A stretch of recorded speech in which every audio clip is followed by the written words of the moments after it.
금빛 뒤차기에 윙크까지. 안진용 기자님, 이거 누구 얘기입니까? 네, 파리올림픽 얘기인데요. 현지 시간으로는 어제, 그리고 한국 시간으로는 오늘 새벽이었죠. 이 남자 태권도 58kg급 부문에서 박태준 선수가 자랑스럽게 금메달을 땄습니다. 중요한 거는 바로 한국의 이 국기인 태권도라는 거죠. 네. 이번 금메달은 한국 태권도 남자 58kg급 첫 번째 금메달일 뿐만 아니라 중요한 건 이겁니다. 남자부에서 무려 16년 만에 금메달이 나온 겁니다. 더욱더 의미가 있었던 건 직전 올림픽이죠. 2020 도쿄올림픽에서 태권도 사상 최초로 노 골드의 수모를 당했습니다. 태권도 네. 종주국의 자존심이 구겨졌었는데 그 자존심을 이번에 활짝 펴게 됐다는 겁니다. 올해 20살인 박태준 선수 금메달 확정 이후 이 MZ세대답게 상큼한 윙크와 함께 공중제비까지 돌면서 이 기쁨을 만끽했습니다.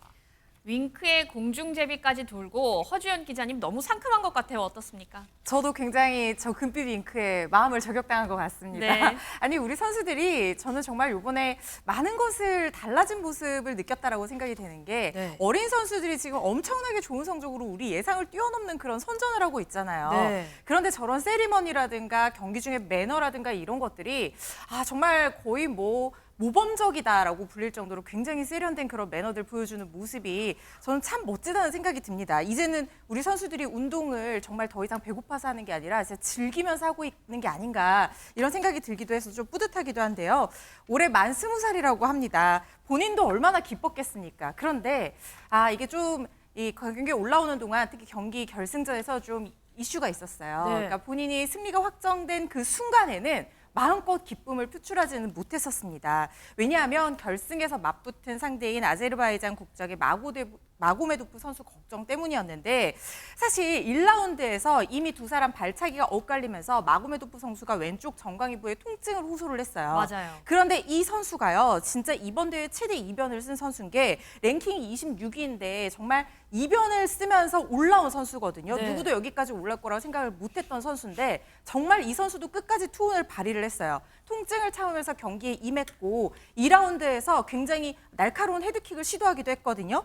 그런데 몰아치는 박태준 선수의 공격을 결국에는 피할 수가 없었습니다. 몸통 발차기에 몸을 돌리는 순간 적중을 당해서 네. 그 이후에도 계속해서 박태준 선수가 이 찬스를 잡고 공격을 이어가는 바람에 결국에는 이 선수가 매트 위에 쓰러졌고 마우스피스까지 벗으면서 통증을 호소하면서 기권패를 선언을 하게 돼서 박태준 선수가 금메달을 따게 된 겁니다. 그런데 종료콜이 울린 뒤에도요, 박태준 선수 이 선수를 끝까지 배려하는 모습 보였어요. 네. 한동안 상대 선수 상태를 계속 살피면서 우승의 기쁨을 곧바로 표출하지는 않았고요. 좀 시간이 지난 뒤에야 태극기를 들고 8강 매트를 질주하는 모습 보여줬습니다. 그렇습니다. 사실 이 경기 초반부터 통증을 호소했던 이 아제르바이잔 선수, 그때부터 굉장히 사실 아파 보였는데 계속 시합을 이어 나가겠다는 의지를 보여줬었습니다. 이게 자칫 더 큰 부상으로 이어질 뻔했는데요. 최명기 원장님 어떻습니까? 아마 그 선수의 입장에서는 예상치 않은데 결승까지 올라왔잖아요. 그렇기 때문에 다시는 이럴 기회가 본인한테 있을 수 없다는 생각이 들었을 거예요. 맞아요. 그리고 통증은 있긴 했으나 적어도 관절이 움직이는 선에서는 아마 본인이 움직일 수 있으니까 큰 부상에 해당되지는 않는다고 스스로 생각했을 거고요. 그 통증이 심해서 도저히 움직일 수 없는 시점이 돼서 아마 기권을 선언했을 거로 예상됩니다. 그렇습니다. 자, 어쨌거나 박태준 선수는 정말 최선을 다해서 경기를 펼쳤는데, 우승 후의 마음이 사실은 굉장히 복잡했을 것 같습니다. 그 모습 한번 보고 오시죠. 상대 선수가 포기를 하지 않는 이상 상대 선수한테 좀 최선을 다하는 게 존중을 하는 거고 상대에 대한 예의라 생각해서 끝까지 그냥 최선을 다해서 할 생각으로 경기에 임했던 것 같고, 마지막 장면은 심판이 태권도는 이제 갈려를 선언하기 전까지는 발이 나가는 거는 정해진 규칙 안에 있는 거기 때문에 준비 과정에서 몸적으로든 심적으로든 좀 많이 힘들었는데 진짜 꿈만 같다라는 표현이 이럴 때 쓰는 표현이라고 말하고 싶을 정도로 딱 그 표현이 적합한 것 같아요. 박태준 선수도 사실 이 상대 선수가 넘어지고 헤드 기어까지 벗으면서 너무 아파하니까 미안해서 무릎을 꿇고 견신 돌보려고 하는 그런 모습까지 보여줬는데, 자, 그런데 선수도 이 박태준 선수도 얼마나 고생해서 여기까지 올라왔겠습니까? 자, 기쁨을 이제는 온전히 누릴 자격이 있다고 생각하는데요. 김묘성 기자님. 네, 그렇습니다. 사실 박태준 선수와 마고메도프 선수 많은 분들은 이번 올림픽을 통해서 이런 선수가 있었구나라고 아실 수도 있었겠지만 네. 하지만 이 두 선수는 이미 세계적인 무대에서 여러 번 만나면서 계속 겨뤄왔습니다. 그만큼 그렇군요. 친분이 있던 사이인데요. 네. 때문에 이번 결승 이후에 박태준 선수가 마고메도프 선수에게 다가가서 미안하다고 사과를 건네기도 했고 또 이에 마고메도프 선수는 격투기인데 당연히 이렇게 부딪힐 수 있다, 다칠 수 있다라면서 오히려 위로를 하고 축하의 말을 건넨 것으로 또 뒤늦게 확인이 되기도 했습니다. 네. 그리고 시상대에 이렇게 올라설 때도 박태준 선수의 어깨를 짚으면서 함께 올라오는 모습이 또 눈길을 끌었고요. 기념 촬영을 하는 그 순간에도 상대의 허리를 감싸서 이제 지지해주는 박태준 선수의 모습이 보이면서 맞아요. 많은 분들이 정말 훈훈하다. 이것이야말로 올림픽 정신이 가장 빛나는 순간이었다라면서 찬사를 보내고 있습니다. 맞습니다. 자, 그런가 하면 우리 국민들에게 또 더 기쁜 소식을 안겨준 선수가 또 있다고요. 최진봉 교수님. 그렇습니다. 바로 높이뛰기 국가대표 선수 우상혁 선수인데요. 네. 우상혁 선수는 뭐 잘 아시는 것처럼 파이팅 넘치는 선수죠. 현지 시각으로 어제 우상혁 선수가 남자 육상 높이뛰기 예선에서 공동 3위를 기록을 했습니다. 네. 결승 진출권을 획득하게 된 건데요. 우상혁은 지난 2021년 도쿄올림픽에서 4위를 했거든요. 근데 이 종목에서 세계인 선수로 도약하는 데 기회가 됐었고요. 네. 이번에 3위에 오르게 돼서 실력이 더 향상됐다 이렇게 볼 수 있을 것 같은데 이번 대회에서 남자 높이뛰기는요. 2m 29 이상을 뛰거나 또는 전체 31명 선수 중 상위 12명이 결선에 진출하게 돼 있어요. 네. 근데 말씀드린 것처럼 3위를 해서 2m 27을 넘었지만 우상혁 선수 포함한 5명이 결선에 나오게 됐다. 결국 우상혁 선수가 결선 진출하게 돼서 나이스를 외치면서 결선 진출했는데 금메달도 따지 않을까 그렇게 전망이 된다 말씀드리고 싶습니다. 저희가 오늘 제작진이 아침에 회의를 할 때 사실 우상혁 선수 얘기를 하면서 이분하고 좀 많이 닮은 것 같아 이 얘기를 계속 했었는데 안진용 기자님이 바로 그 주인공이십니다. 어떻습니까? 사실 저 이거 도쿄올림픽 때도 이 얘기 들었었거든요. 아, 정말요? 근데 이번에 머리를 완전히 밀고 나왔잖아요. 또 네. 얘기 들을 줄 몰랐습니다. 일단 제 입장에서는요. 이렇게 세계적인 선수가 닮았다고 하니까 기분이 좋고 하지만 엄밀히 말해서 제가 17살 더 많아서 우상혁 선수가 저를 닮은 거라고 말씀을 드리고 싶습니다. 네. 자, 근데 우상혁 선수 단순히 실력이 좋아서 인기가 높은 게 아니라 지금 행동 굉장히 이 마인드와 평소에 하는 행실들을 보면 사람들이 좋아할 수밖에 없다는 거죠. 스마일 점퍼라는 그런 별명이 있죠. 주최 측이 좋아할 것 같은데 네. 일단 현장에서 관중들의 호응을 잘 이끌어내고요. 그리고 딱 발을 넘은 다음에 곧바로 환호하는 모습 역시 관중들을 더욱더 기쁘게 하는 측면이 있습니다. 하지만 이런 스마일 점퍼라는 이 별명 뒤에는 남모르 피땀 눈물이 있었습니다. 일단 키가 188cm인데 네. 일반적인 상황에서는 굉장히 크죠. 근데 통상적으로 다른 선수들은 보통 190이 넘습니다. 상대적으로 작은 키이기 때문에 이걸 극복해야 됐고요. 더 중요한 거는 바로 발 크기입니다.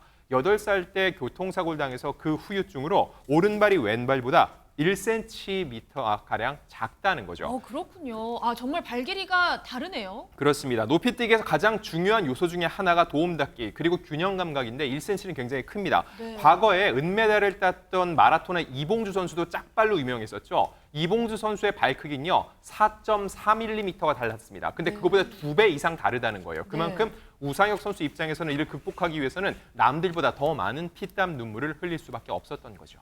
그렇군요. 자, 우상혁 선수 사실은 해맑은 웃음 뒤에 이런 치열함이 있었다고 하는데요. 그게 어떤 건지 직접 목소리 한번 들어보시죠. 잘 뛸 때까지 뒤를 생각하지 말자 상혁아. 이런 마음으로 맨날 밀고 있어요. 1cm라도 뛰어보고 싶은 의지가 담긴 행동이니까요. 매일같이 밀면서 뛸 생각입니다. 그냥 항상 갖고 다녀요. 좀 길다 싶으면 자르고 맨날 수염 밀듯이. 근데 저는 머리를 계속 꾸미는 것보다는 그냥 오로지 저 높이만 생각하고 싶어서. 진정한 스포츠맨이 아닌가 싶습니다. 자, 사실 허주연 변호사님 영화 아저씨에서도요 이 배우 원빈 씨가 이렇게 머리를 이렇게 자르는 모습이 나오잖아요, 이발기로. 자, 그런데 우상혁 선수도 정말 이런 매일 도끼를 가지고 머리를 이렇게 밀면서 오늘 자신의 마음을 다지고 그런 거겠죠? 그러니까요. 뭔가 우상혁 선수만의 루틴이 된 게 아닌가 이런 생각이 드는데 네. 그게 우상혁 선수가 스마일보이라는 별명이 있잖아요. 이 여유로워 보이는 웃음 뒤에는 저렇게 매일매일 스스로를 갈고 닦는 마음을 드러내는 어떤 결기, 그런 의식, 이런 것들 하나하나가 다 모여서 지금 오늘의 우상혁 선수를 만든 것이 아닌가 하는 생각이 듭니다. 네. 우 선수가 지난 이 봄에 이 전국 육상 경기 대회에 나갔을 때 처음으로 저렇게 짧게 자른 머리를 하고 나왔는데 사실 도쿄올림픽 때도 긴 머리는 아니었어요. 그땐 군인 신분이었기 때문에 그렇거든요. 네. 그런데 지금 그때보다 더 짧은 머리를 하고 나왔던 거예요. 그때 본인이 이렇게 얘기했어요. 나는 지금 파리만 생각을 한다. 올림픽을 위해서 뭐 이게 머리 자른다고 해서 경기력에 직접적인 영향을 주지는 않겠지만 이것만 봐도 우상혁이 이만큼 준비돼 있다는 거를 보여주고 싶고 본인 스스로도 다짐하고 싶어서 이렇게 삭발한다 이런 얘기를 했었거든요. 네. 이번 대회에서 그때 도쿄에서 좌절했던 첫 올림픽 금메달 메달 획득을 노리고 있는 상황입니다. 제가 뭐 금메달 따기를 바라는 마음에 벌써부터 앞서갔는데요. 결선에서 대한민국 육상 선수라는 자부심을 안고 더 높이 뛰겠다라고 하면서 시상대 꼭대기에 올라가고 싶다고 합니다. 애국가 한번 울려보겠다라고 네. 하니까요. 저도 너무 기대가 되고요. 예선 경기 뒤에 자기 SNS 통해서도 한국과 현지에서 응원해 주신 많은 분들 감사하다라고 하면서 결승에서 후회 없이 높이 뛰겠다라고 각오를 다졌는데요. 결승은 우리나라 시간으로 11일 새벽 2시에 열린다고 하는데요. 잠 못 잘 것 같습니다. 그렇습니다. 저도 우상혁 선수의 활약을 꼭 본방사수하면서 금메달의 기운을 팍팍 몰아드리도록 하겠습니다.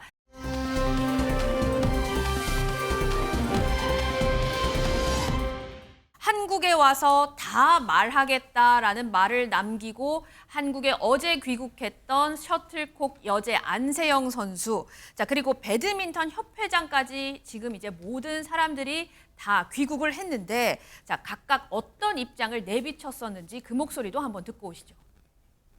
금메달 딴 선수가 대표팀과 더 이상 함께할 수 없다라는 거는 좀 의미가 있는 것 같은데요. 어떻게 받아들이세요? 그것도 확인해봐야죠.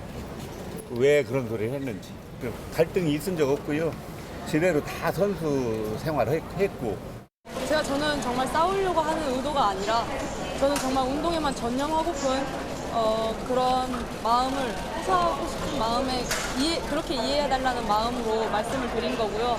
제가 협회랑도 이야기한 게 없고 또 팀이랑도 아직 상의된 게 없어서 더 자세한 거는 제가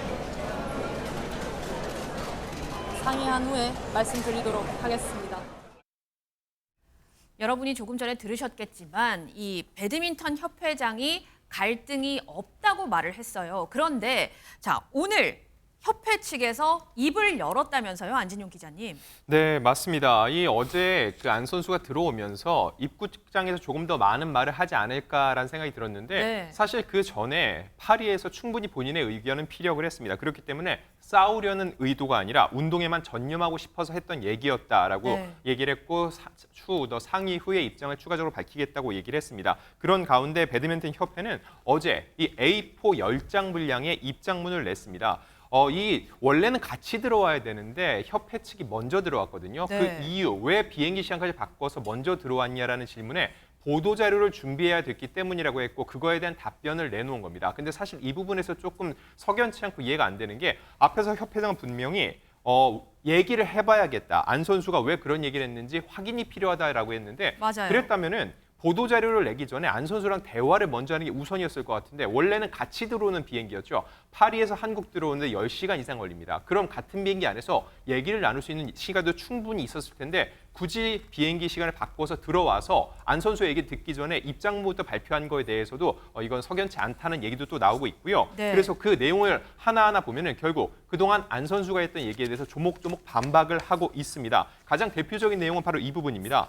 안 선수는 계속 선수 보호가 필요하다. 그리고 본인은 부상당한 이후에 제대로 케어를 받지 못했다. 즉 대표팀이 너무 안일하게 생각을 해서 실망을 했다라고 얘기를 했습니다. 네. 이게 가장 핵심적인 부분인데 이거에 대한 협회 측 입장은 이겁니다. 올림픽에 참가하는 12명의 배드민턴 선수 중 안세영 선수에게는 지난 2월부터 전담 트레이너를 지원하며 부상의 관리와 회복을 도왔다는 거죠. 즉 안 선수의 입장을 정면으로 반박하고 있는 겁니다.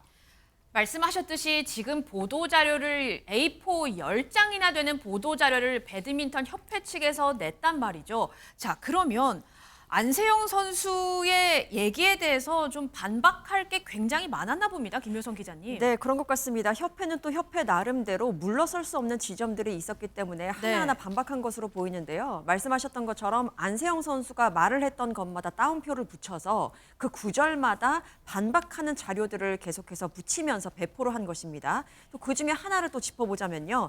단식과 복식에 대한 훈련 방법에 대한 불만이었죠. 훈련 방식이 달라야 하는데 이제껏 대표팀은 성적이 좋은 그 복식 위주의 훈련을 하게 됨으로써 좀 부상 위험이 큰 부분이 있었다라고 지적을 하기도 했고 또 경기력 관리를 위해서 개인 트레이너를 쓰고 싶다는 의견을 여러 차례 냈지만 받아들여지지 않았다라고 안세영 선수가 이야기한 부분에 대해서 협회 측은 또 전혀 다른 이야기를 했습니다. 일단 진상조사위원회를 구성해서 면밀하게 조사는 할 테지만 개인 트레이너 의견 부분은 이 의견을 협회로 공식적으로 전달을 한 바가 없기 때문에 이에 대한 것은 좀 사실과 다르다고 이렇게 반박을 했습니다.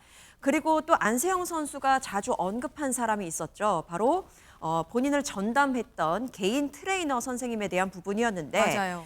개인 트레이너가 이번에 파리에 함께 동행하지 못한 것에 대해서도 강한 불만을 털어놓은 바 있습니다. 이에 대해서도 협회는 계약에 대한 부분을 대면서 이야기를 했는데요.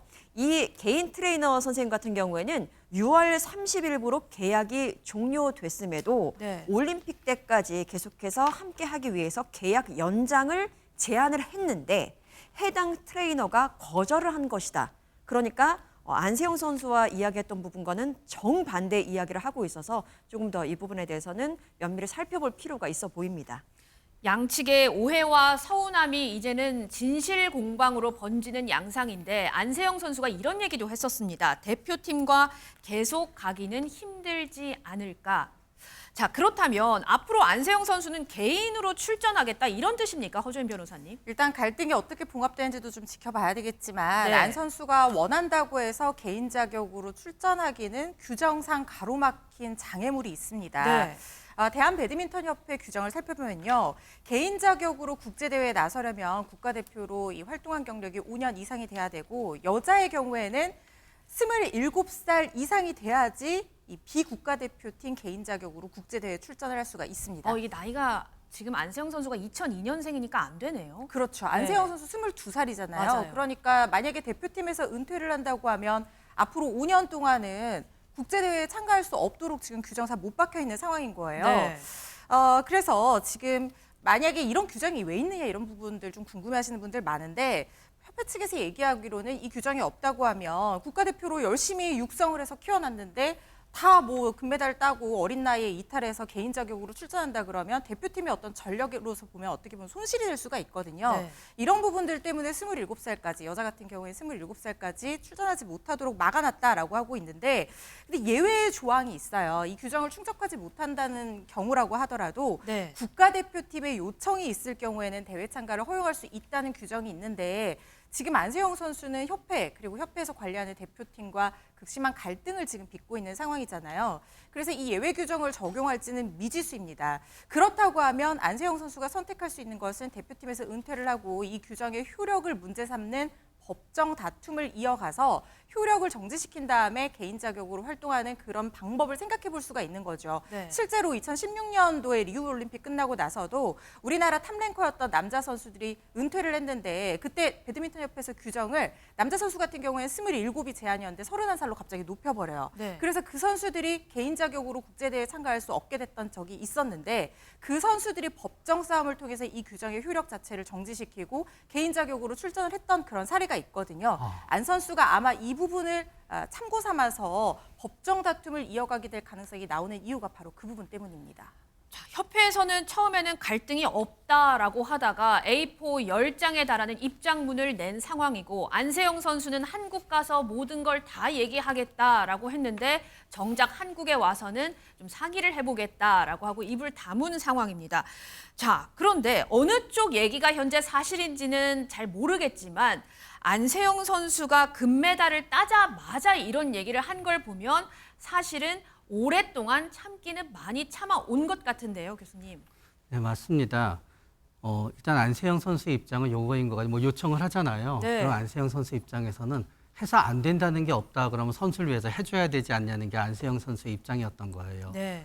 그러나 이제 대표팀의 입장은 그거였던 거죠. 다른 사람한테 해주지 않기 때문에 이거를 해주기는 어려운데가 되는 거예요.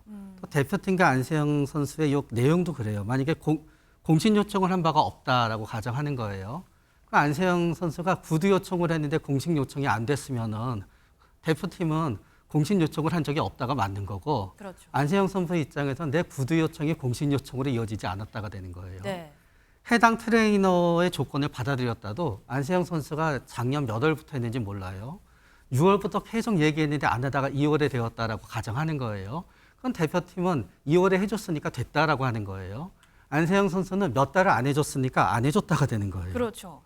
그렇기 때문에 이게 모든 게 다 각자의 생각에 따라서 전부 다 다르게 되는 건데 안세영 선수 입장에서는 결국은 뭐를 해줬다 안 해줬다가 아니라 본인이 갖고 있는 육체적인 고통을 갖다 너무 견디고 거기에 대해서 대응이 없다가 보니까 결국 유체적 고통이 정신적 고통이 되고 정신적 고통이 되다가 보니까 괴로움이 되고 괴로움이 되다가 보니까 일정 부분은 또 화가 나고 그랬을 것 같아요. 그렇군요. 자, 어찌됐든 지금 안세영 선수의 발언 그리고 협회 대처 이런 것들이 배드민턴계를 넘어서 사회적으로 큰 파장을 일으키고 있는데 자, 앞으로의 양상은 어떻게 될까요? 최재봉 교수님. 일단 제한체육회에서요, 전 진상조사위원회를 만들기로 했어요. 구성하기로 했고 네. 이게 이제 배드민턴 협회도 자체적으로 진상조사위원회를 만들었는데 이거와 별개로 운영된다는 말씀을 드리고요. 네. 일단 조사위원회는 감사원 출신, 국민권익위원회 출신, 그리고 경찰 수사관 출신 감사위원들로 구성될 걸로 예상이 되고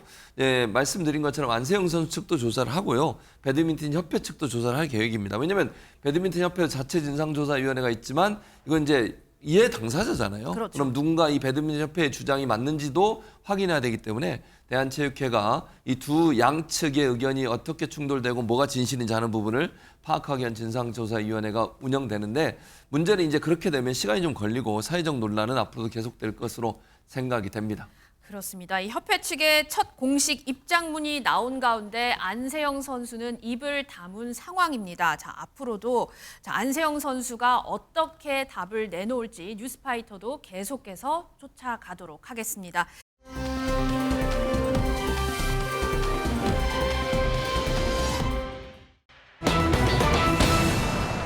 피해자 김호중 선처해달라.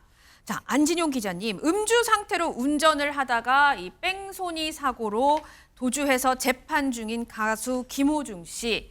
자, 김호중 씨의 선처를 탄원한 여러 사람들이 있다는데 그 중에서도 한 사람, 눈에 띄는 한 사람이 있다면서요. 네, 바로 이번 사고 피해를 입은 택시 기사입니다. 지금 현재 김호중 씨는 뺑소니 혐의로 재판을 받고 있죠. 네. 그런데 사고 피해자인 택시 기사가 어제 법원에 김호중 씨의 선처를 호소하는 이 탄원서를 제출했다는 겁니다. 김호중 씨의 변호인 측도 이 내용을 확인을 했고요. 이 내용에 대해서 변호인 측은 관여한 게 전혀 아니고 어떻게 조치할 수 있는지 확인이 필요한데 피해자와 직접 연락은 한 적이 없다는 입장을 전하고 있습니다. 네. 기본적으로 김호중 씨의 이 상황에 놓고 보면요. 피해 복구가 어느 정도 됐고 또한 선처를 한다는 거는 피해자로부터 용서를 받았다고 해석될 수 있기 때문에 정상 창작의 여지가 있는 부분이라고도 해석할 수 있을 것 같습니다. 이 피해자가 사고를 당했을 때 전치 2주의 부상을 입었었거든요. 자, 그런데 이 피해 택시 기사가 변호인과의 상의도 없이 탄원서를 제출을 했다. 허주연 변호사님, 그 이유는 뭘까요? 일단 피해자가 뭐 합의서나 탄원서를 제출하는데 반드시 이 피고인의 어떤 변호인과 협의를 거칠 필요는 절차적으로는 없고요.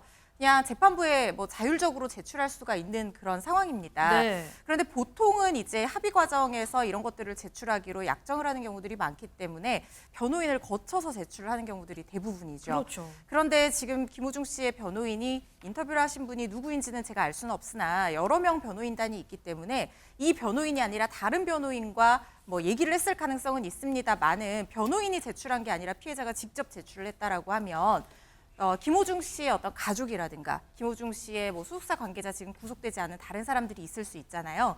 이런 사람들과 어떤 교감 끝에 혹은 합의 당시에 이런 것들 나중에 탄원서를 재판 과정 중에 한 번 더 제출해 주십시오라는 약속이 들어갔기 때문에 네. 제출을 했을 가능성이 상당히 높다는 생각이 들고요. 지금 피해자가 어떤 내용으로 합의를 했는지는 우리가 확인할 수는 없습니다만은 전치 2주 상처라고 하면 사실은 사고가 경미하다는 게 아니고요. 일반적인 기준에서 그 상해 정도가 많이 무겁게 평가되는 수준은 아니거든요. 네. 그래서 이렇게 탄원서나 합의서가 제출되게 되면 양형에 굉장히 중요한 영향을 미칠 수 있기 때문에 양형을 좀 가볍게 하려는 어떤 목적으로 제출된 부분이 아닌가 하는 생각이 듭니다. 자, 그런데 이 피해 택시기사님 외에도 김호중 씨의 선처를 구한다라고 하면서 탄원서를 낸 사람들이 그렇게나 많다면서요, 최진봉 교수님? 뭐 아무래도 김호중 씨의 팬들이죠. 그렇죠. 팬들 같은 경우에 탄원서를 많이 내는데 네. 최근에 언론 보도가 어떤 게 나왔냐면 김호중 씨를 향한 팬들의 팬심이 흔들린다 보도가 연이어 나왔어요. 그 이유가 이제 이 탄원서의 숫자가 줄었다는 건데 네. 여기에 대해서 김호중 씨 변호인 측이 어제 1,500장 분량의 팬들의 탄원서를 제출했다 재판부에 이렇게 밝혔습니다. 아마 이제 탄원서가 계속 오나 봐요. 사무실로 오는데 이거를 올 때마다 제출하면 너무 번거로워지니까 일주일에 한 번씩 모아서 제출하다 보니까 시간이 좀 걸렸다라고 얘기를 했고요. 그리고 팬덤은 뭐 계속된다라는 발표도 했습니다. 관계자가 이런 얘기를 했더라고요. 재판부의 업무 부담을 줄이기 위해서 변호인이 일주일에 한 번씩 탄원서를 분리해 제출하고 있고 현재 7,000장 분량의 탄원서가 들어가고 있다. 이렇게 밝히고 있습니다. 7,000장 분량의 탄원서라고 하니까 굉장히 어마어마한데 사실 이번 사건으로 인해서 원래 김호중 씨의 팬이었다가 이제는 팬 안 할래라고 하시는 분들도 계시고 또 일각에서는 우리 김호중 씨 계속 우리가 팬이었으니까 응원해줘야지라고 하시는 분들도 계시는데 자, 최명기 원장님 어떤 심리입니까? 이분들의 심리는? 이제 사건을 바라보는 시각이 이제 다른 거예요. 네. 예를 들어서 우리는 음주운전이라는 엄청난 일을 했어라고 하지만 탄원서를 제출하시는 분들의 생각에는 그렇지만 피해자가 어느 정도 탄원서를 냈고 그리고 실제로 뭐 엄청나게 뭐 피해를 주거나 다치게 한 게 없지 않아라고 생각하는 거예요. 운전자를 갖다 바꿔치는 굉장히 해서는 안 될 일을 했어에 대해서도 또 그 팬들은 어떻게 생각하시냐 하면은 그 상황에 그 정도 유명인이 일을 겪게 되면은 당신이 그 입장이라도 그렇게 하지 않았겠어? 라고 또 생각하게 되는 거예요. 예. 그러면은 공연 전날인데 어떻게 술을 마신 것 자체부터 문제가 아니야 라고 생각하는 거에 대해서도 팬들께서는 너무너무 힘들고 어려운 삶을 살아오다가 보니까 그렇게 의지하는 순간이 생기지. 그리고 술을 마셨더니 그 다음날 오히려 노래를 더 잘 불렀는데 이런 식으로 해서 전부 다 생각을 바꾸게 되면은 다 하나같이 팬들의 입장에서 이해할 수 있는 거예요. 그렇군요. 자, 그런데 제가 궁금한 게, 자, 김호중 씨의 선처를 바라는 이 팬분들이 작성한 이 탄원서, 7,000장 분량의 탄원서가 정말 이 재판에도 영향을 미치게 될지가 궁금하고, 또 특히 피해자가 낸 탄원서도 좀 어떤 영향을 미칠지가 굉장히 궁금한데요, 허준현 변호사님.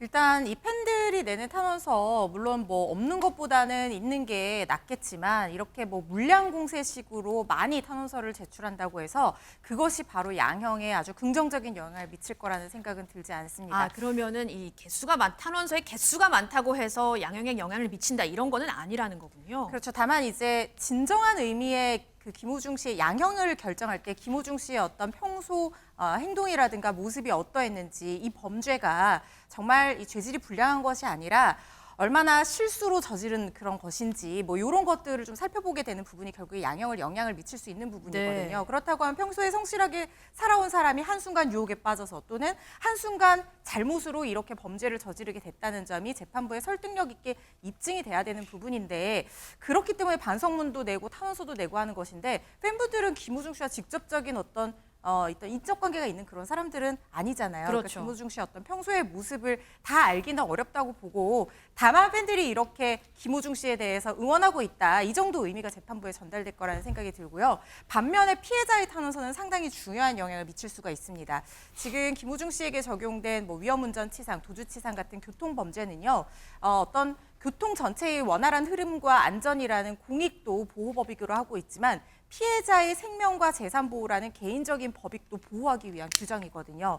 그런데 정작 이 피해자가 나는 부상 정도가 중하지 않고 이미 충분히 사과와 보상을 받았기 때문에 이 가해자의 엄벌을 원하지 않는다, 이런 의사를 표시를 했다는 것은 이거는 양형에 굉장히 중요하게 영향을 미칠 수 있는 부분이고, 실제로 교통범죄에서 피해자와의 합의라든가 탄원서는 양형에 굉장히 중요한, 사실상 거의 절대적인 요소 중에 하나라고 보시면 됩니다. 그래서 이 부분은 상당히 영향을 미칠 거라는 생각이 듭니다. 자, 이런 가운데 김호중 씨는요, 지난 5월 검찰에 구속 송치될 당시에는 끝나고 말하겠다, 이렇게 언급을 했었는데요. 그 당시 모습도 함께 보시죠. 대리자수 부탁한 적 없다는 입장은 그대로신가요? 검찰 송치 앞두고 따로 하실 죄송합니다. 끝나고 말씀드리겠습니다. 죄송합니다. 끝나고는 어떤 생각? 김호중 씨가 끝나고 말하겠다라고 했지만, 자, 첫 재판은 무슨 얘기를 사실 꺼낼 새도 없이 너무 빨리 끝났습니다. 김효성 기자님. 네, 맞습니다. 지난달 10일에 첫 재판이 있었는데 그때 불과 12분 만에 공판이 끝났거든요.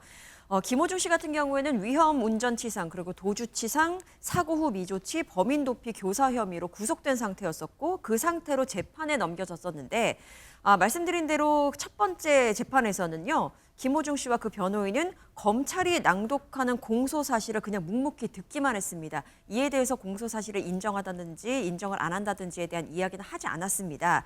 그때 당시에 김호중 씨의 변호인 같은 경우에는 아직 사건 기록을 열람 복사하지 못했기 때문에 공소 사실에 대한 입장은 다음 기일에 밝히겠다라고 이야기를 했었거든요. 네. 그 입장을 밝힐 다음 기일은 오는 19일 예정입니다. 이때 2차 공판이 열릴 것으로 예정이 됐습니다.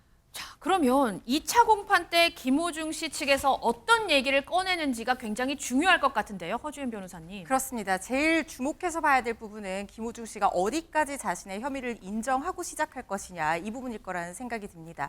만약에 모든 공소 사실을 인정한다고 하면 이 재판은 굉장히 빨리 끝나게 될 것입니다. 네. 그런데 지금 이 구속영장 실질심사에서 나왔던 태도도 그렇고, 위험운전 치상 혐의와 관련해서 정상적인 운전이 곤란할 정도로 술에 취한 상태였는지에 대해서 다툴 의지를 보였던 부분이 있기 때문에 이 태도를 재판에서도 유지한다고 하면 이 부분에 대해서 계속해서 공방이 이어질 거라는 생각이 들거든요. 네. 아마 2차 공판에서는 김호중 씨가 어디까지 자신의 혐의를 인정하느냐, 이 부분이 핵심적으로 보셔야 될 부분이라는 생각이 듭니다. 네, 사실 국민적인 공분을 일으켰던 김호중 씨의 이 2차 공판이 앞으로 어떻게 이어지게 될지 뉴스파이터도 계속해서 추적하도록 하겠습니다. 다음 주제 알아보겠습니다.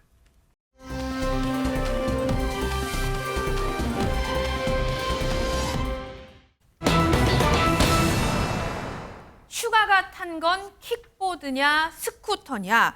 자, 세계적인 스타 BTS 방탄소년단의 멤버 슈가 씨가요, 음주운전 혐의로 입건이 됐다는 소식 저희가 전해드렸는데, 자, 오늘까지도 좀 시끌시끌한 것 같습니다. 김효성 기자님. 네, 말씀하신 대로 세계적인 스타 BTS 방탄소년단의 멤버 슈가가 음주운전을 했다고라는 소식에 많은 분들이 비판도 하고 안타까움도 전하기도 했는데요. 네. 어제 저희가 소식 전해드릴 때 슈가의 입장문 기억나시는지 모르겠습니다. 어제 입장문에서는요, 슈가 씨가 식사 자리에서 술을 마신 후에 전동 킥보드를 타고 귀가를 했다. 집 앞 정문에서 세우던 중에 혼자 넘어졌다라고 이야기를 하면서 그 적발의 경위 같은 경우에는 때마침 주변에 있던 경찰이 이를 보았고 도와주려고 다가가다 보니까 술 냄새가 나서 인근의 파출소로 인계를 해서 음주 측정을 했더니 여기에서 면허 취소 수준이 나왔다라고 이제 알려졌는데요. 네. 문제는 그 이후에 말씀하신 대로 이 용어에 혼용이 생기면서 문제가 조금 더 커지기도 했습니다. 전동 킥보드가 아니라 전동 스쿠터를 탄 것 아니냐라는 말이 나왔거든요. 왜 혼용이 됐냐면 킥보드에, 그러니까 슈가 씨가 탄 킥보드에 사람이 앉을 수 있는 안장이 부착돼 있었기 때문입니다. 네. 때문에 경찰에서 발표를 할 때는 해당 전동기에 안장이 있었기 때문에 전동 스쿠터라고 표현을 한 것인데, 근데 슈가의 입장문에서는 전동 킥보드라는 용어가 나왔기 때문에 이를 본 많은 대중들은 이거 스쿠터를 킥보드라고 한 것은 사건을 축소시키려는 것 아니야? 의도가 있었던 것 같은데? 라는 물음표가 붙기 시작했습니다. 자, 아까 그 사진을 한번 다시 보면 저게 사실 킥보드인지 스쿠터인지 저도 잘 모르겠는데 그런데 적어도 이 주인인 슈가 씨는 내가 뭘 타고 있는지를 알고 있어야 되는 것 아닙니까? 최동범 당연하죠. 교수님? 그걸 탈 때 이걸 타면 되는지 안 되는지를 판단해야 되잖아요. 근데 저는 기본적으로요. 킥보드도 음주를 한 상태에 타면 안 된다고 생각해요. 맞습니다. 얼마나 위험합니까? 맞습니다. 아니 이걸 킥보드가 요즘은요. 모르겠어요. 어디로 달리셨는지 모르겠지만 뭐 차도로 내려오는 경우도 있고 인도에 또 사람 가는데도 다니는 경우도 있잖아요. 네. 막 빗기라고 하고. 근데 만약에 음주 상태에서 그걸 운전하다가 사고가 나거나 다른 사람 부딪히면 또 어쩔 거예요. 저는 맞아요. 그 자체가 다 잘못됐다고 생각하지만 그럼에도 불구하고 이제 슈가 씨나 소속사 측에서는 사과를 했음에도 불구하고 대중들이 화가 난 부분은 뭐냐면 저게 과연 킥보드냐는 거예요. 근데 이제 킥보드나 아니면 스쿠터는 좀 더 크게 느껴지고 뭔가 운전과 비슷한 형태의 전동차라고 느껴지는 반면 킥보드는 그냥 일반인도 타는구나 이렇게 인식되다 보니까 이게 킥보드라고 하면 사안을 축소시키려고 하는 게 아니냐 이런 비판과 의문이 있는 것이고요. 그래서 대중들이 지금 이 부분에서 화가 나 있어서 왜 이걸 일부러 킥보드라고 한 거 아니냐. 왜냐하면 스쿠터라고 했다가는 음주운전에 문제가 발생할 수 있지 않나 이런 뭐 우려 때문에 그런 거 아니냐 이런 비판을 하고 있는 건데 그래서 소속사 측에서 오늘 재차 입장문을 냈습니다. 네. 뭐라고 냈냐면 처음엔 슈가가 이용한 제품을 안장이 달린 형태의 킥보드라고 판단해서 전동 킥보드라고 설명해 드린 것이고 사안을 축소하려는 의도는 전혀 없었다. 보다 면밀하게 살피지 못하고 성급하게 말씀드린 데 거듭 사과드린다. 이런 말씀을 전했습니다. 네. 최명기 원장님께서 보시기에는 저게 슈가 씨나 소속사 측이 킥보드 아니면 이 스쿠터 이거를 정말 잘 몰라서 처음에 헷갈려서 저렇게 말한 걸로 보이세요? 아니면 좀 다른 의도가 있었다고 보세요? 그러니까 저 물건을 어떤 사람은 이렇게 생각하게 되지요. 킥보드이면서 동시에 스쿠터야. 어떤 사람이 이렇게 생각하게 됩니다. 킥보드도 아니고 스쿠터도 아니야. 네. 그렇기 때문에 저거를 바라보는 데 있어서 일단은 경찰에서는 킥보드가 아니니까 스쿠터입니다. 그런데 슈가 씨 입장에서는 스쿠터가 아니니까 킥보드가 되는 거예요. 네. 그러나 그런 엄밀히 따진다 그러면 이렇게 되는 거죠. 만약에 저게 일상적으로 일단 전체 사이즈가 킥보드의 사이즈와 같아요. 그런 다음에 킥보드의 출력을 갖고 있어요. 네. 그런데 저게 안장이 올렸다라고 하면 정확히 안장이 있는 킥보드라고 표현하는 것도 문제는 아니라고 생각이 돼요. 그러나 다 전제 조건이 있어요. 저게 안장을 올림으로 인해서 속도가 더 나가게 되고 위험성이 더 나가게 돼서 저게 스쿠터만큼의 파괴력을 지닌다 그러면 저거를 킥보드라고 하는 건 맞지 않지요. 네. 그래서 중요한 점은 저게 킥보드냐 스쿠터냐가 중요한 게 아니라 저 상태에서 저 물체를 사용했을 때 과연 스쿠터에 준하는 피해를 보행자한테 줄 수 있느냐. 맞아요. 과연 저게 킥보드 정도의 피해 이상은 줄 수 없느냐가 사실은 저는 더 중요하다고 생각해요. 그렇습니다. 자, 그런데요. 이 킥보드냐 스쿠터냐에 따라서 사실은 이 처벌의 수위가 또 달라진다. 이런 얘기도 나오던데요. 허주연 변호사님. 이게 사람들 헷갈려 하시는데 법적으로 보면 사실 간단합니다. 원동기 장치 자전거는 음주운전 하시면 안 돼요. 그런데 그 안에 전동일, 전동 스쿠터, 스쿠터, 오토바이, 그다음에 전동 킥보드 다 포함되는데 네. 그중에서 안장이 없고 시속 25km 이하고 30kg 이하인 소형 킥보드 이것만 PM이라고 해서 개인형 이동장치로 따로 분류를 해서 요거는 위험성이 좀 적다고 봐서 형사처벌을 면제해 주는 거예요. 형사처벌을 면제한다. 킥보드의 경우에는. 그러니까 형사처벌 규정이 따로 없는 거죠. 네, 대신에 네, 이제 화면에서 보시는 것처럼 범칙금 10만 원만 부과되고 면허 취소가 되는 겁니다. 왜냐하면 저거는 시속 25km 이상이 안 되는 기계이기 때문에 네. 위험성이 대부분 좀 적고 많은 사람들이 이용한다고 봐서 이 부분까지 다 형사처벌하면 처벌 가벌성이 너무 넓어지니까 이것만 예외로 해둔 거고요. 나머지는 다 위험하다고 생각하시면 됩니다. 면허 취소 당연히 되는 거고 음주운전 해가지고 면허 취소 수준 나온다고 하면 최대 2년까지 징역 또는 1,000만 원 이하 벌금형까지도 처해질 수가 있거든요. 슈가 씨가 탄 게 시속이 몇 킬로고 중량이 얼마나 되는지 그것이 핵심이라는 생각이 듭니다.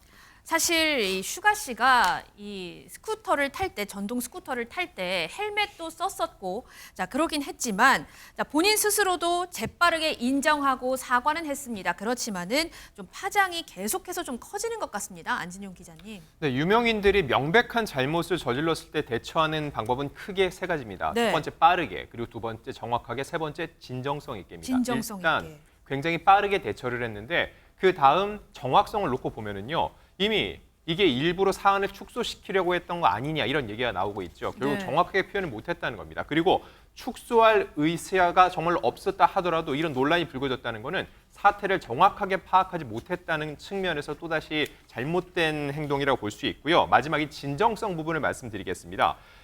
휴가와 소속사가 낸 입장문을 한번 보면 이런 얘기가 있습니다. 네. 헬멧을 착용한 상태로 이용했다. 원래 이런 원동기를 탈 때는 헬멧을 차는 것도 의무이기 때문에 그건 했다는 얘기 같고요. 그리고 피해자와 파손물은 없었다. 추가적인 피해는 없었다는 얘기입니다. 네. 그리고 500m 정도 이동하다 주차하다 그런 거다. 근데 주차 여부, 피해 여부를 떠나서 가장 중요한 거, 여기서 핵심은 뭘까요? 음주운전을 했다는 겁니다. 네. 그렇기 때문에 이런 내용 자체가 입장문보다는 변명문에 가깝다라는 질타가 나오고 있는 이유고요. 그리고 현재 휴가 시에 신분 여부도 또 도마에 올랐습니다. 현재 사회복무요원으로 복무 중인데 다른 멤버들은 대부분 현역 복무를 하는데 왜 휴가만 사회복무 요원이냐. 이 부분에 대해서도 사실 지난 2012년 배달 오토바이로 아르바이트를 하다가 교통사고를 당해 어깨 부상을 입었기 때문이라는 설들이 계속적으로 나오고 있습니다. 네. 그런데 이런 신분 때문에 추가적으로 그 복무지에서 어떠한 또 처벌을 받지 않을까 하는 보도들이 있었는데 결과적으로 병무청은 이 음주운전, 근무 시간 이외에 벌어진 일이기 때문에 도로교통법상의 관련법에 따라 처벌을 받을 뿐 별도의 신분상의 조치는 없을 예정이라고 합니다. 그렇기 때문에 이와 관련해서 또 다른 민원들이 제기되고 있는 상황입니다. 슈가 씨가 재빠르게 입장문을 내고 자신의 잘못에 대해서 책임을 지겠다라고 얘기를 했지만 사실은 조금 걱정스러운 건 좀 다른 멤버들의 그 활동에 좀 차질이 생기지 않을까 이런 생각도 드는데요. 김묘성 기자님. 네, 사실 BTS 멤버들이 군 복무를 다 마치기 전까지는 개인 활동의 영역을 넓히고 있고 또 입지를 다지고 있는 상황이어서 지금 열심히 다들 활동을 하고 있는데요. 앞서서 말씀 주셨지만 이것이 뭐 음주운전의 영역에서 킥보드인지 스쿠터인지 자동차인지 그것이 중요한 것이 아니라 음주운전이란 그 사실이 중요하기 때문에 이것에 방점을 찍는다면 다른 멤버들도 눈치 좀 챙기자라는 의견이 나올 수밖에 없는 상황인 네. 것 같습니다. 지금 그 중에 하나로 그래서 방탄소년단의 또 다른 멤버 RMC가 자신의 SNS에 무언가를 게시물을 올리긴 했었거든요. 게시물을 올렸는데 빗사기라고 하죠. 바로 내렸습니다. 네. 이 같은 행동은 괜찮은 조치라고 보여지고요. 왜냐하면 BTS 멤버들 같은 경우에는 물론 다른 아이돌 그룹도 마찬가지지만 워낙 팀워크가 좋았던 그룹으로 유명하거든요. 네. 한 명이 군입대를 할 때면 다른 멤버들까지도 다 시간을 맞춰서 군입대 현장에 모여서 함께 뭐 환송을 해주기도 하고 그런 모습을 계속해서 보여줬었기 때문에 이 같은 지금 안 좋은 상황에서도 뭔가 하나의 마음으로 일치된 행동을 보여주는 것이 가장 좋지 않을까 그렇게 개인적인 생각을 전합니다.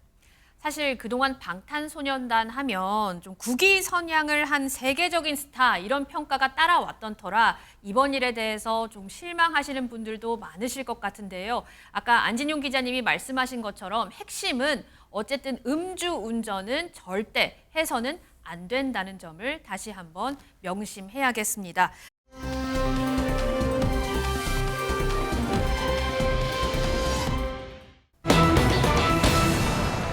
결혼 앞둔 환경미화원 참변.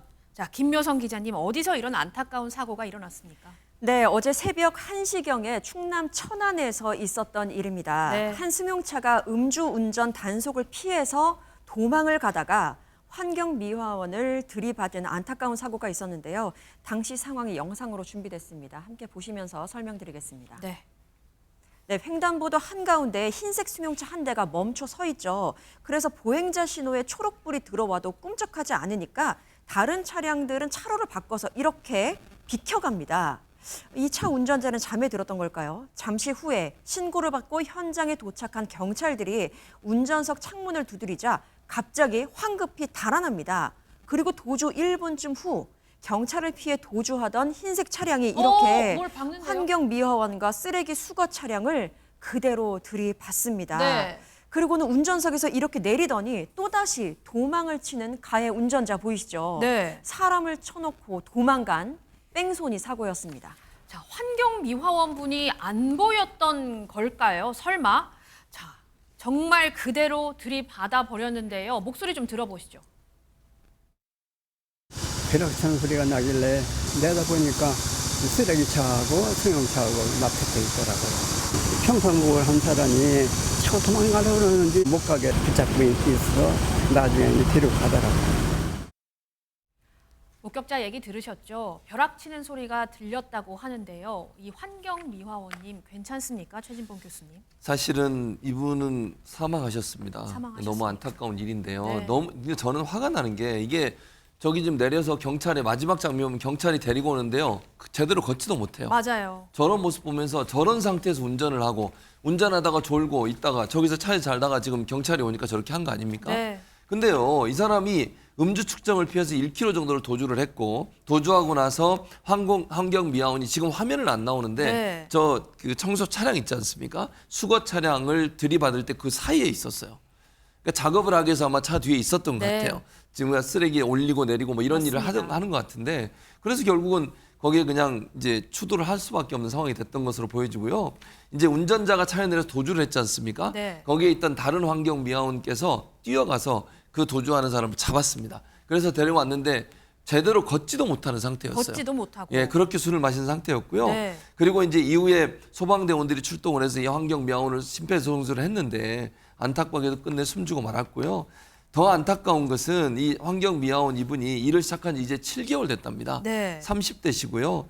결혼을 앞두고 있는 남성이신데 최근에 신혼집까지 구하고 예비 신랑으로서 결혼을 준비하고 있었는데 이런 안타까운 일이 터져서 주변 사람들을 너무 슬프게 하고 있는 상황이고요. 피해자 유가족들이 이런 얘기를 했어요. 최근 아파트를 사고 여자친구와 결혼도 생각했던 것 같다라고 얘기를 하면서 음주운전자에게 성실하고 착한 자식을 잃었다라고 하면서 분통을 터뜨리고 있습니다. 저희가 좀 추가 취재를 해보니까 이 가해자 김아무개 씨가 26살이라고 합니다. 26살 취업 준비생이라고 하는데 이 사람이 겨우 36살에 환경미화원을 친 겁니다. 그것도 결혼을 앞두고 있었던 환경미화원을 그렇게 쳤습니다. 예비 신부를 비롯한 가족들의 마음은 얼마나 아팠겠습니까? 목소리 한번 들어보시죠. 젊은 친구답지 않게 뭐 설선수범하면서 직원들과 같이 어울리고 친구였는데 저희도 많이 안타까운. 음주 정황이 있으니까 측정 요구를 한 거고 다만 거부를 했기 때문에 우리가 알 수는 없지만.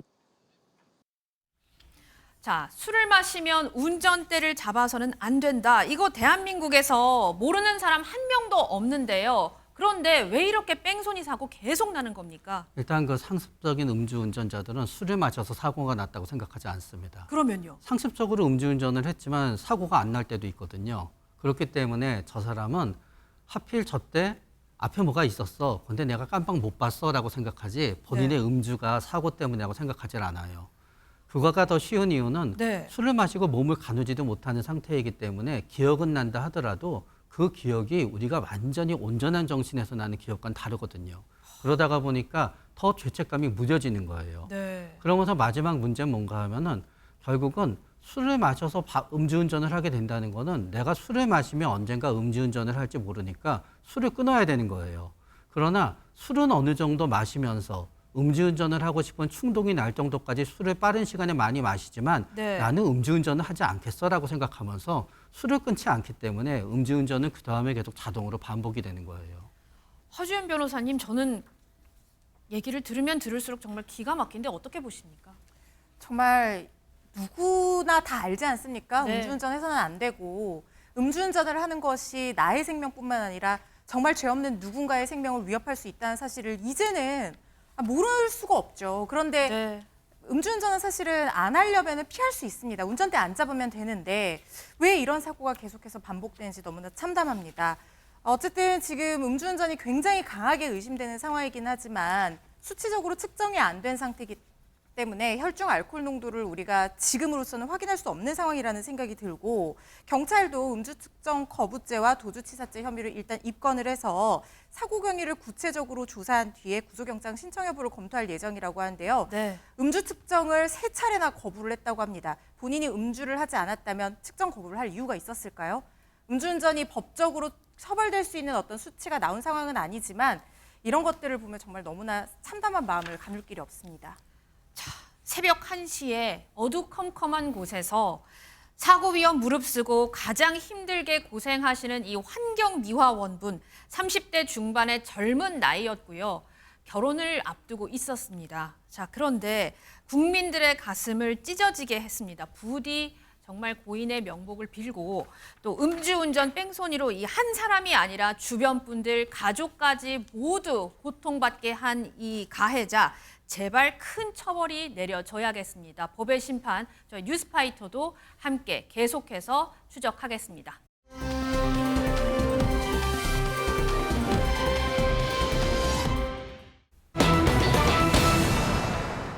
조정석이 작정하고 끼부리면 자, 분위기를 조금 바꿔봐서요. 자, 우리 조정석 씨 얘기를 한번 해볼 텐데 자, 조정석 씨 원래도 끼가 많은 분인데 작정하고 끼를 부리면 어떻게 되는 겁니까? 김묘성 기자님. 작정하고 끼를 부리면 난리가 납니다. 난리가 납니까? 네, 이렇게 표현할 수밖에 없는 게요. 지금 더위가 굉장하잖아요. 더위가 네. 가실 생각이 없는데 조정석 씨가 에어컨 바람 시원한 극장으로 많은 사람들을 모이게 하고 있습니다. 무슨 이야기인지요? 조정석 씨가 직접 소개를 할 텐데요. 영상으로 확인해 보시죠. 네. 관객 여러분 안녕하십니까? 영화 파일럿을 곧 만나실 여러분을 진심으로 환영합니다. 저희 영화는 웃음으로 시작해 웃음으로 끝나는 동안 여러분 재미있게 모실 예정입니다. 올여름 가지고 계신 걱정과 근심은 잠시 선반 속에 보관해 주시고 지정된 좌석에 앉아 웃음 배틀을 매주시길 바랍니다. Do you know who I am? 안녕하세요, 한정우입니다. 느낌만 한번 보자는 거야. 어머니, 방금 뭐라고 하셨어? 비행만큼은 자신 있습니다. 사이즈 몇이에요? 좀 커요. 279. 하늘을 이끌어가는 두 여성 파일럿. 일단 조정석 씨가 나오는 영화라는 건 알겠는데 저 여성으로 나오는 분도 조정석 씨라는 거죠. 이거 1인 2역 이렇게 봐야 됩니까? 뭐라고 해야 됩니까? 남녀를 다 연기했으니까 1인 양성역이라고도 할 수 있을 것 양성역. 같은데 그렇습니다. 조정석 씨가 극 중에서 여장 연기를 보여줍니다. 네. 내용은 원래 항공사 기장이었는데 불미스러운 일로 그만두게 됩니다. 그 네. 후에 여장을 해서 재취업에 성공한다는 얘기를 담고 있는데 그럼 여장이 되기 위해서 어떤 노력을 했는지 한번 살펴볼 필요가 있습니다. 네. 외모, 이 고운 선을 유지해야 되기 때문에 일단 체중을 7kg 감량을 했습니다. 와. 그리고 그 외에도 저탄고지 식단에 림프세 마사지까지 받았다고 했고요. 촬영 전 끊임없이 이 100벌 이상의 의상을 입어보면서 본인에게 딱 맞는 옷을 골랐다는 거죠. 이 변신을 단계별로 조정석 씨는 설명을 합니다. 옷을 갖춰 입으면 1단계, 화장까지 하면 2단계, 그리고 가발까지 쓰면 3단 변신이 완성되는데 3단 변신 후 모습은 내가 봐도 예쁘다라고 자화자찬을 하고 있습니다. 네. 자, 이 조정석 씨 사실 왜 이렇게 여장 연기가 또 어울리냐면요. 앞서 뮤지컬 헤드윅에서 오랜 기간 여성 역할을 해왔습니다. 그렇기 때문에 이번 영화 속에서 굉장히 자연스러운 여성 연기까지 소화할 수 있었던 것 같습니다. 자, 조정석 씨 스스로 내가 봐도 예뻤다라고 했는데 허주윤 변호사님 정말 제가 봐도 예쁜 것 같아요. 어떠세요? 저는 저탄고지 식단하고 림프셋 마사지해도 저렇게 예뻐질 자신이 없습니다. 진짜 너무 예쁜 것 같아요. 조정석 배우는 참 진짜 못하는 게 없는 배우라는 생각이 드는데요. 네. 누리꾼들 반응도 폭발적입니다. 1초 박보영 같다. 우리 고모 닮았다. 고모 닮았다. 그다음에 오묘하게 곱다. 저는 이 표현이 제일 잘 맞는 표현이 네. 아닌가 싶은데 이렇게 자연스럽고 예쁘게 보이기 위해서는 어쨌든 분장 그리고 뭐 어떻게 보면 좀 변장을 해야 될 텐데 분장팀과 의상팀의 노력도 정말 대단했다고 합니다. 그리고 이렇게 이 배우가 엄청난 변신을 하면 특히 남자에서 여자로 성별이 바뀌는 변신을 한 거잖아요. 네. 가족들 반응이 어떨지 되게 궁금하거든요. 아내 거미 씨한테 보여줬더니 진짜 예쁘다고 감탄을 했대요. 네. 그런데 딸이 있습니다. 5살 배기 딸인데 딸한테는 아빠가 갑자기 여자가 됐다 그러면 너무 충격받을 것 같아서 못 보여줬다는 거예요.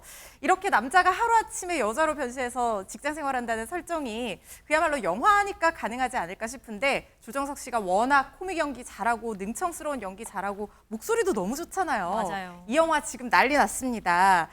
개연성 여부를 둘째치고 뭐 엄청나게 사람들이 재밌다고 난리가 났어요. 그래서 개봉 4일째 100만 돌파 넘어섰고요. 오늘 9일차인데 220만을 돌파하면서 흥행 쾌조를 이어가고 있는데요. 여름 개봉한 한국 영화 중에는 거의 독보적으로 빠른 최단 속도고요. 오늘은 좀 힘들 것 같고 주말에 저도 보러 갈까 싶은 생각이 있습니다. 자, 그런데 조정석 씨가 예쁘게 분장을 했는데 자, 그 모습을 딸이 보면 놀랄까 봐 못 보여줬다고 했는데 어떠세요? 저도 그럴 것 같아요. 놀라지 않겠어요. 아빠가 갑자기 아빠가 여자가 여성으로 됐는데. 나타나면. 네. 근데 저는 그 조정 씨 여장하는 모습 보고 박보영 씨라고 얘기하셨는데 우희진 씨하고 닮은 것 같아요. 우희진 씨. 네, 저는 개인적으로 생각합니다. 모르겠어요. 동의 안 저도 하시네요. 동의합니다. 우희진 씨가 그 동의하죠? 남자 셋 여자 셋에 나왔던 우희진 네, 씨가 맞아요. 맞죠? 그분하고 너무 닮았어요. 저는 네. 보면서 아까 그 장면 우희진 씨하고 너무 닮았다는 생각이 개인적으로 맞아요. 들었습니다. 그 말씀 드리면서 딸의 얼굴을 사실 조정석 씨가 한 번도 공개한 적이 없어요. 근데 조정석 씨의 말에 따르면 네. 자기 어릴 적 모습이 판박이라고 그래요. 딸의 어. 모습이 그렇다고. 근데 뭐 딸이 좋아할지 모르겠습니다만 외모도 판박이고 성격도 그냥 조정식 그 자체라고 얘기하고 있고요. 그러면서 이렇게 말을 했습니다. 5살 딸이요. 네. 어느 정도 재능이 있냐면 동화책에서 읽어줬던 이야기를 기억해서 네. 그걸 1인 다역을 하면서 다 소화를 해낸대요. 딸이 천재 아닙니까? 이 천재죠. 정도면? 그렇게 보여지고요. 네. 주로 상황극 놀이를 많이 하는데 딸이 되게 독특해서 네. 자기는 거북이 역할을 하고요. 네. 엄마는 이제 거미씨잖아요. 네. 코끼리 역할을 하고 본인은 해파리 역할을 한답니다. 해파리 역할이요. 네. 코끼리는 우리가 이렇게 코 이렇게 잡고 하면 되는데 그러니까요. 해파리 역할은 어떻게 하면 됩니까? 그리고 저 상상이 안 돼요. 해파리 역할을 네. 어떻게 할지. 잘할지는 뭐 안진용 기자가 잘할 것 같긴 안진영 한데. 기자님 해파리 역할을 어떻게 하면 해야 됩니까? 돼요? 해파리가 어떻게 생겼는지도 모르겠습니다. 아, 지금 허지은 변호사님 해파리 역할 하고 계신데요. 그렇게 그렇지 않을까요? 아주 잘하시네요. 자, 정말 능청스럽다는 표현이 딱 어울리는 배우인 것 같은데, 자, 여러분들은 조정석 씨 하면 어떤 연기가 떠오르십니까? 한번 보고 오시죠. 기술하는 거는 말이야. 하나가 된 막 비벼. 이렇게 비벼. 얘 일로 갔다 저로 갔다 앞으로 갔다 뒤로 갔다. 이게 키스야. 다들 옥상으로 올라가요. 완등.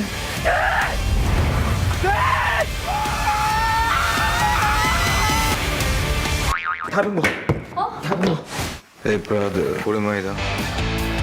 나는 전지현 스타일로. 아나 씨 부담감. 뭐 여신을 구해오라는 거야 뭐요? 형만 믿어.